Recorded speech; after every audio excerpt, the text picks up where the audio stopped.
United with Christ. Meet local churches with open doors serving throughout the Border Valley community and sharing the truth and hope of God's love and salvation. A presentation by KSCE Channel 38 Christian Television. So I know there's a number of questions that you've received recently as a result of the past shows and as a result of people finding out our program. So I know one of the questions was, how many carbs a day should someone be eating if they're following the dietary guidelines of the Fat for Fuel book, which I understand is the guide for the program? The program actually is following this book by Dr. Joseph Mercola, Fat for Fuel. And he teaches the MMT, metabolic mitochondrial therapy approach to eating, similar to what people might know as ketosis, eating for ketosis, which is great for fat loss, preventing cancer, helping reverse or prevent diabetes and prevent Alzheimer's, all kinds of things like that. So yes, I invite the callers to call 449-9012 or the prayer line if they have questions for us during this show. But that is one of the most common questions we get, because carbs is one of the things that we need to cut back on when we're eating the MMT or ketosis way. So the answer to that depends on the person. There is no one cut and dried answer. It kind of depends on your physical condition, your state of your health. So if you're diabetic or pre-diabetic, you want to eat very low carbs, more in the range of 20 to 30 net carbs. Net carbs meaning carbs minus the fiber. So fiber's free, have all the fiber you want. If you're not pre-diabetic or diabetic, if you don't have blood sugar issues, if you've got good low blood sugar, 50 net carbs a day would be more the area you could go in. Okay.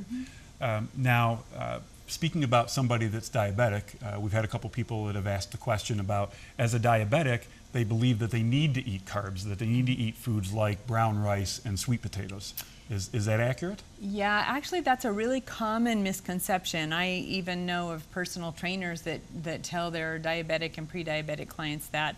But if you think about it, it's carbs, sugars, and starches that got a person into that type 2 diabetic situation. Now, if we're talking type 1, that's a different case. But no, in the case of sweet potatoes, I often tell people, what's the first word in sweet potatoes, right?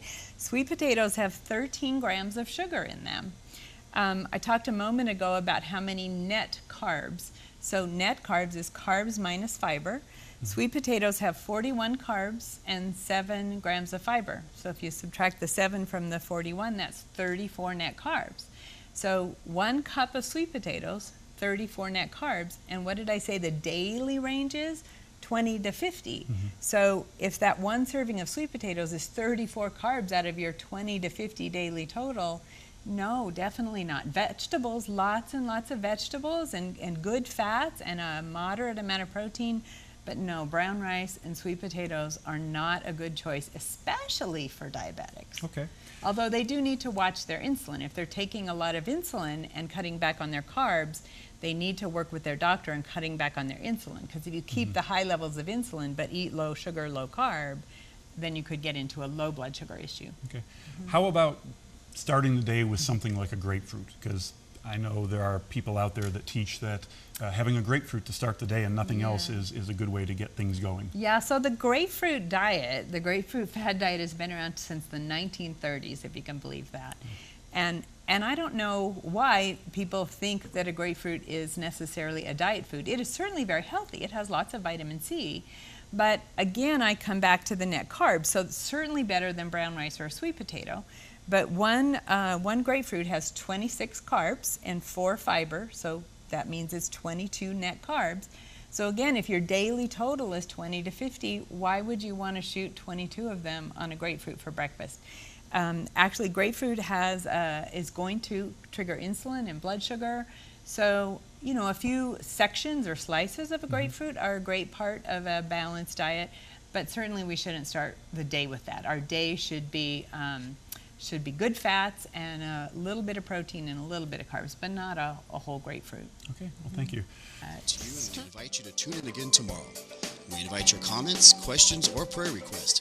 You may contact us at KSCE Christian Television, 2201 East Wyoming Avenue, El Paso, Texas 79903, or call us at 915-532-8588 during regular business hours, or you can visit us on our website at www.ksce.com. God bless you.